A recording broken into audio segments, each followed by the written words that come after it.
जरा आगे जाने दें, मैं जरा अली साहब से भी यही सवाल करूं, फिर आमिर ज़िया साहब से उनका पॉइंट ऑफ व्यू लूंगी।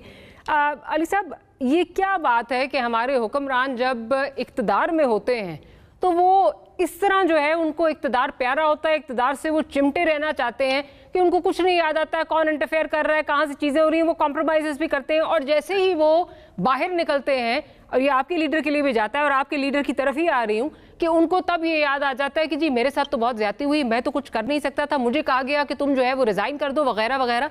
उस वक्त उनको चीज़ें याद नहीं आती। ये तमाम हुक्मरान ये क्या इक़्तिदार से इतनी मोहब्बत होती है, इक़्तिदार से चिमटे रहना चाहते हैं कि पावरलेस भी हों लेकिन हम चिमटे रहें?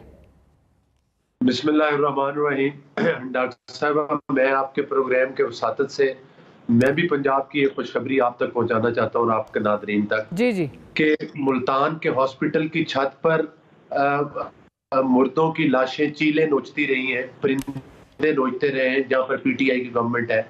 और ये एक हकीकत है, ये इनकी गवर्नेंस है और ये इनका तरीका है। पंजाब के अरबों रुपए जो है वो गुजरात के ऊपर अंडेले जा रहे हैं और बाकी पूरे पंजाब का बुरकस निकाल दिया गया। ये भी एक हकीकत है, ये भी मैं आपको प्रोग्राम की वसातत से बता रहा हूँ। दूसरी गुजारिश ये है कि अभी बात हो रही थी कि भाई खुददारी की और आज़ादी की, और वो बड़े जनाब खुददार हैं। ये तो खुददार उस वक्त भी थे जब इन्होंने अमेरिका में ट्रंप के साथ बैठकर कश्मीर का सौदा कर दिया था। और ये भी 75 साल तारीख में इन्हीं को क्रेडिट जाता है कि इनके दौर में जो कश्मीर की मकबूजा कश्मीर की हैसियत थी वो ख़त्म करके उसको इंडिया का हिस्सा डिक्लेयर कर दिया गया।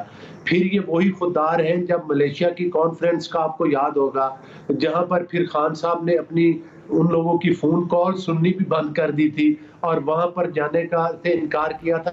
ये भी इनकी खुददारी। अच्छा अली साहब, वो तो सारी चीज़ें हमने देखी, हमने सारी चीज़ें जो है वो हमने बातें देखी, बात होगी। अब जरा अपना भी जवाब दे देना। मैं ये जानना चाहती हूँ कि एकदम से इक़्तिदार में जब होते हैं तो ज़मीर क्यों नहीं जागता है, इक़्तिदार से बाहर निकल के ज़मीर क्यों जाग जाते हैं? वो देखे ना वो मैं उसी तरफ ही आ रहा हूँ। दूसरी बात ये है कि वो जाहिर है कि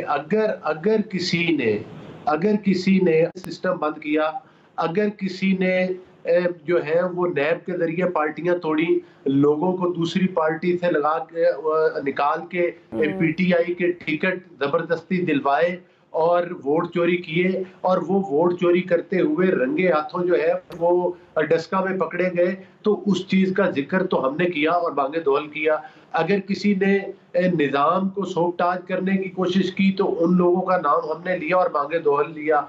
हाँ, और जब भी कोई आइन शिकनी की गई, जब भी कोई कानून शिकनी की गई, और दूसरा अभी पॉपुलैरिटी का जिक्र हो रहा था, अवाम का जिक्र हो रहा था, कराची का ही जिक्र कर लेते हैं। वाडा साहब एक सीट पर नाअहल हुए हैं, वहां पर दिमनी इलेक्शन हुआ था और वहां पर पीटीआई ने अपना कैंडिडेट खड़ा किया था।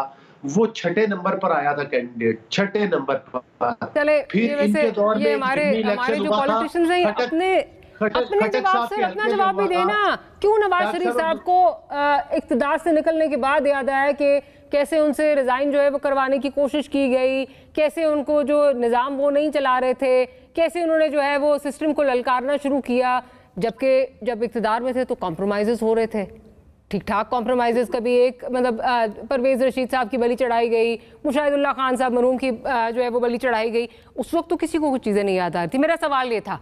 अब अगर आप इसका जवाब नहीं देना चाहते, मैं जरा आमिर ज़िया साहब की तरफ देखे ना, हमने तो हमेशा मुशर्रफ का कू हुआ हमारे खिलाफ हुआ, पहले भी असम्बलियां तोड़ी गई, हमारी तोड़ी गई। अगर तो मेरी गुजारिश सुन लेना, गैर कानूनी और गैर आईनी हुकूमत थी, फिर भी इसको अदम एतमाद के जरिए उतारा है, एक आईनी तरीके के साथ उतारा है। FIA के केस का हवाला दे रहे थे, मेरा भी आखिरी जुमला सुन ले। FIA के केस का हवाला दे रहे थे, इनसे पूछे कि फराह गोगी को मुल्क से फरार किसने करवाया, इसके अकाउंट्स में अरबों रुपए हैं, और पंजाब हुकूमत से उसके केस किसने खारिज करवाए, इस चीज का भी जवाब। जी जी जी, जरा मैं जरा